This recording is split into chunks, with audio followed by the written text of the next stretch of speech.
Con toda la información, el futuro del Cacique y el futuro de Brian Cortés. Está difícil que se quede, ¿no, Dani? Son varios temas los que está resolviendo en estos momentos la gerencia deportiva de Colo-Colo, porque hay que reforzar este plantel, eso está claro, lo van a hacer, lo van a realizar, porque se fueron jugadores importantes y obviamente pensando, por ejemplo, en la Copa Libertadores del próximo año, Almirón va a buscar y va a pedir jerarquía, pensando obviamente que es un desafío muy importante el próximo año porque ya está alto el piso tras estos cuartos de final que metió Colo-Colo en la Copa Libertadores de este año. A ver, ya está más claro el panorama de los jugadores que no van a continuar, de esta larga lista de futbolistas que terminaban contrato. Solamente hay 3 nombres que están a la espera de resolver su futuro. Pero vamos de inmediato con gráficas para que vayamos viendo el panorama de Colo-Colo pensando en 2025. Vamos a ir en primer lugar a esos futbolistas que no renovaron con Colo-Colo para que en la pantalla el hincha del Cacique pueda quedar con el panorama claro. Porque hay jugadores que no renuevan con el club y esos son los que vamos a revisar de inmediato. Porque el último informado durante este sábado fue justamente Guillermo Paiva. Pero a Guillermo Paiva se suma Ramiro González, Emiliano Amor, Leonardo Gil y Gonzalo Castellani. Esos son, podríamos decir, los 5 jugadores que no fueron renovados, terminaban sus contratos. El caso de Paiva terminaba su préstamo. Vamos con la siguiente gráfica, que acá hablamos de los jugadores renovados, quienes aseguran su presencia por lo menos para 2025. Aparece primero Fernando de Paul, que esto Colo-Colo lo aseguró hace casi 2 meses, porque terminaba su contrato, porque también veían el panorama de lo que iba a pasar con Brian Cortés, y Fernando de Paul renovó. También firmaron su continuidad Vicente Pizarro y Arturo Vidal, que terminaban justamente ahora en diciembre, y después Colo-Colo hace gestiones con Alan Saldivia y Esteban Pavés, que no terminaban justamente este año, pero que aseguran su continuidad. Y pongo el asterisco con Maximiliano Falcón, que él termina en diciembre de 2025, es decir, el próximo año, pero Colo-Colo ya está negociando hace harto rato con Maximiliano Falcón y es seguro que prontamente podamos tener novedades porque ese, al menos, acuerdo ya está bastante avanzado para que Falcón pueda renovar. Y por último, tenemos a estos jugadores con el futuro incierto.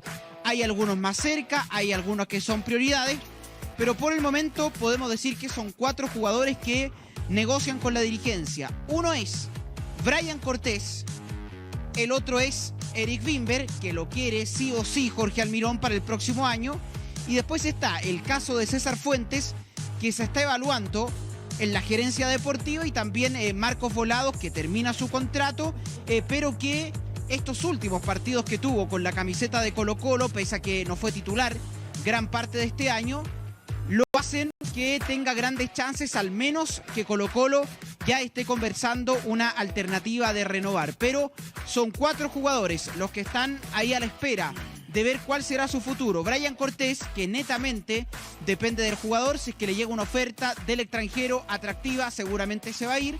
Después Eric Wimber, que Colo-Colo debe negociar con Unión La Calera, pero sí o sí lo quieren. Y después está el caso de César Fuentes y Marcos Volados, que creo que ya en los próximos días vamos a tener novedades sobre cómo avanzan esas negociaciones. Dani, o no sé si alguno de ustedes recuerdan mejor que yo, ¿cómo fue el inicio de temporada de César Fuentes antes de su lesión? ¿Era parte del equipo titular? Ya, de verdad que tanto partido, tanto tiempo que ha pasado, no recuerdo bien. ¿A este año? No. Sí, claro, me refiero con Almirón. Para ver si es que Almirón efectivamente lo utilizaba tanto como para decir, lo quiero o mejor es descartable. ¿Cuánto tiempo pasó del comienzo del torneo a que se lesiona Fuentes? Por eso, 1 o 2 meses, ¿no? Pero es que también está el factor, perdón, pero la cantidad de volantes que estás dejando ir en esta pasada, que son extranjeros. César Fuentes es un tipo fiable, que también ha actuado de defensa, ha actuado hasta de lateral en la era Quintero. Es que por eso no recuerdo si lo usaba o no. Creo que ahí tienes varios factores que suman a su favor en esta Claro, porque si no lo consideraba ya estando bien, se podría entender que quizás no sea al gusto del técnico y bueno, que parta. Pero si era titular o no, no sé si manejas, Dani, esa información o si tienes mejor memoria que yo.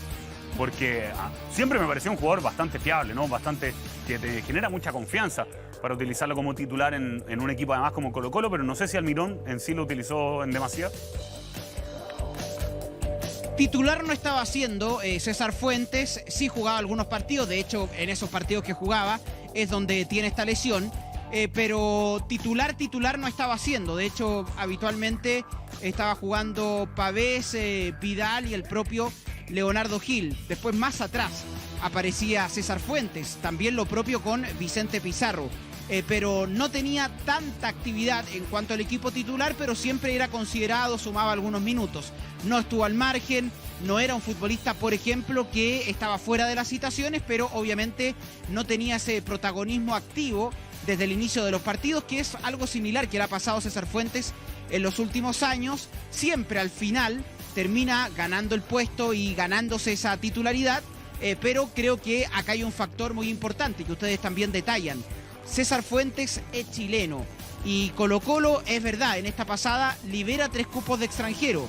Se fue Amor, se fue también el propio Guillermo Paiva y ahí liberas obviamente 2 cupos de extranjeros, sumando también a Gonzalo Castellani, que es el tercero. Pensando en la temporada 2025, creo que Colo-Colo sí o sí va a tener que buscar extranjeros. Uno, me parece que va a ser de todas maneras el centro delantero.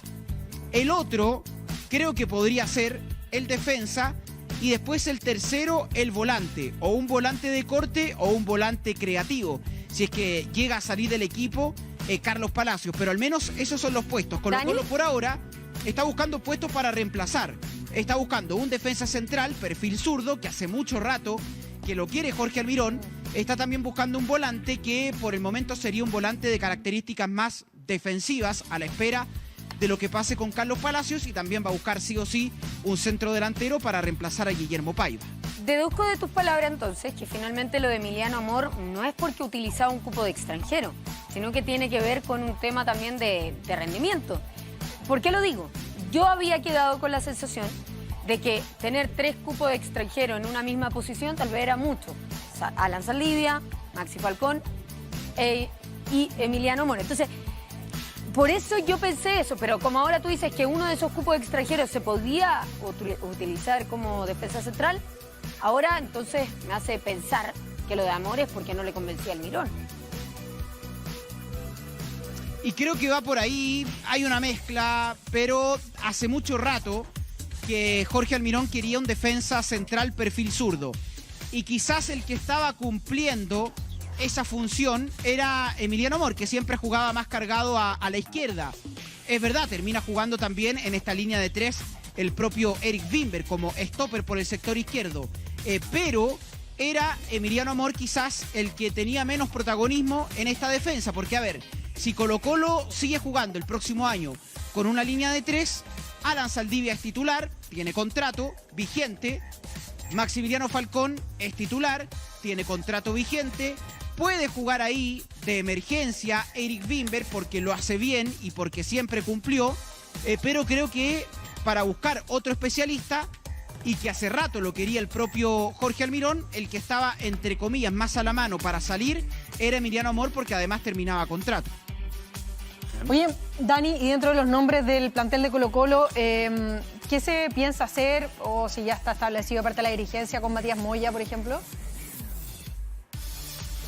Ahí está el otro tema, porque claro, están estos jugadores que renovaron, están los que no continúan, están los que están negociando, y también están esos futbolistas que probablemente van a partir a préstamo. Y hay varios jugadores que en este escenario pueden partir a préstamo. Uno es Matías Moya, que seguramente él también va a buscar una alternativa pensando en el próximo año. Tiene contrato vigente todavía con Colo-Colo el propio Matías Moya, pero tuvo muy poca participación este 2024. Incluso en un momento fue considerado por el técnico de Colo-Colo, pero después pierde protagonismo y me parece que también él pierde alternativas de jugar. Creo que en Colo-Colo en este 2024 casi todos los jugadores tuvieron posibilidades de mostrarse. Obviamente hay algunos que tienen menos, otros que tienen más, pero todos tuvieron la posibilidad de mostrar sus características en la cancha. Uno de ellos fue Matías Moya. Me parece que debería salir el propio Matías Moya. Los otros jugadores que pueden salir son los más jóvenes, que seguramente van a buscar minutos, como es el caso, por ejemplo, de Bruno Gutiérrez.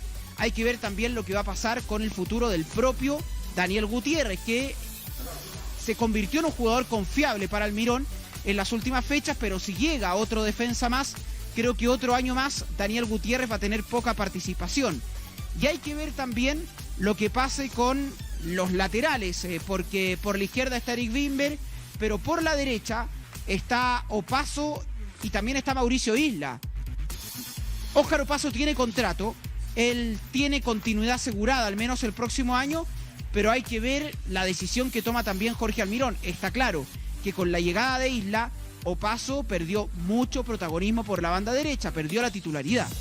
Es que yo te diría que lo de Opaso, cuando él se va de Colo-Colo y después él retorna, desde ahí que le costó mucho retomar ese muy buen nivel que tenía antes de su partida de Colo-Colo. Ustedes se acordarán cuando Gustavo Quinteros decía que lo de Opaso no era un refuerzo porque claro, como que venía a utilizar el mismo cupo que él había dejado. Era un reemplazante. Claro, como... Del mismo.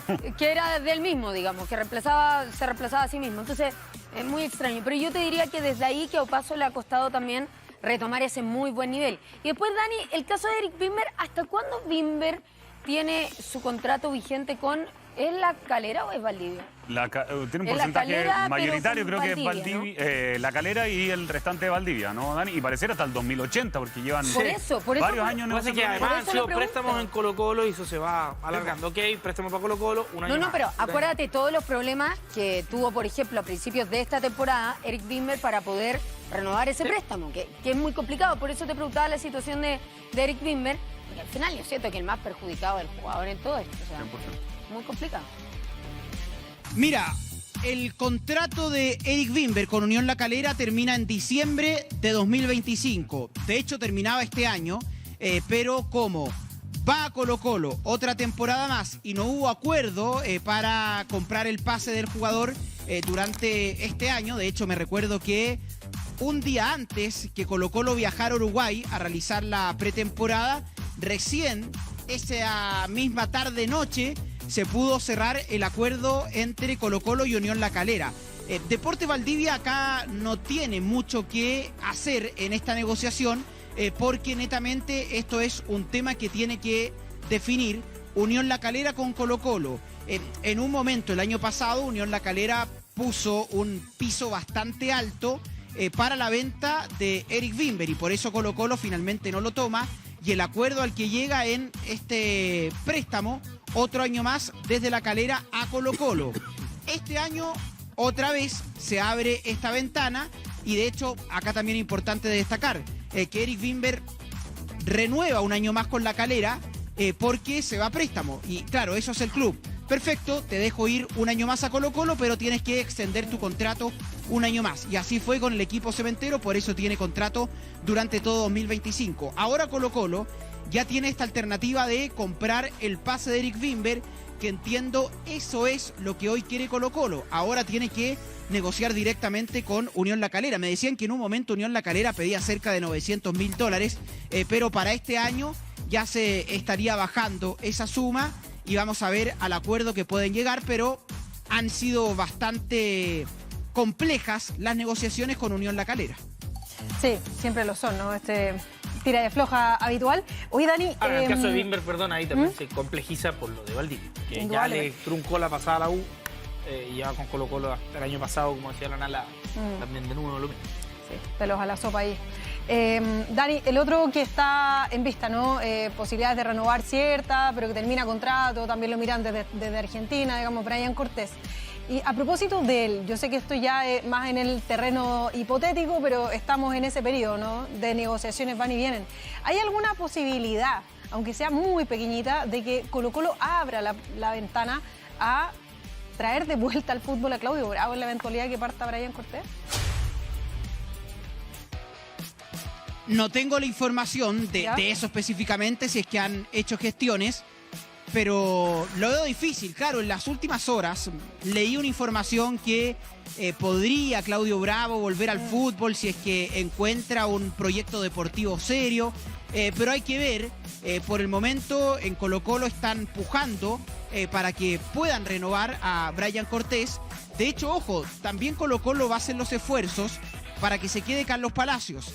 Me parece que acá es netamente una decisión del jugador, que el jugador ya quiere buscar otros aires. Él en un momento habló de un ciclo cumplido ya en Colo-Colo, fue campeón y eso era lo que él quería lograr, irse campeón de Colo-Colo, y al menos ese objetivo está listo. Ya fue campeón, ya levantó 2 títulos en esta temporada, pero Colo-Colo hace esfuerzos por Carlos Palacios, pero creo que acá es una decisión más que nada del jugador. Y si es que ahora sí llega esta oferta real de Boca Juniors, seguramente Carlos Palacios se va a ir, porque es también lo que le prometieron, entre comillas, al jugador. Cuando en septiembre esta alternativa fue real y Carlos Palacios estuvo a un pie de irse de Colo-Colo, le dijeron, quédate, espera, y en diciembre ahí te puedes ir, y si es que llega esta oferta se puede cerrar. Entonces, claro, acá también hay una palabra que dio el propio Colo-Colo, aunque obviamente quieren retenerlo. Y lo de Brian Cortés es más que nada también una decisión del propio jugador, que ya con 29 años se da cuenta que es momento, que quizás tiene que dar ese salto. En algún momento su mente era Europa, ya con 29 años quizás piensa en Argentina, quizás piensa en México, pero es el momento, cree Brian Cortés, de dar ese salto al extranjero, y hay que ver cuando se vaya Brian Cortés, si es que se da esa negociación, aunque acá no hay más que nada una negociación con Colo-Colo porque termina el contrato, a él le llega una oferta y se puede ir, porque ya es jugador libre, Brian Cortés, pero después hay que ver los pasos que va a seguir Colo-Colo, por el tema del cupo de extranjero, que eso claramente es una limitante, porque si vas por un arquero extranjero, te quita cupos para los otros puestos de la cancha. Un arquero que siempre ha gustado mucho en Colo-Colo, ya desde la era Quinteros, es Gabriel Arias, el arquero de Racing, que además es chileno. Sí. Bueno, ahí hay que ver qué va a pasar finalmente con el futuro de Brian Cortés y por ende también del arco de Colo-Colo. Un abrazo grande, Dani, que estés muy bien. Igual nos vemos, chau chau. Chau. Chao, Dani.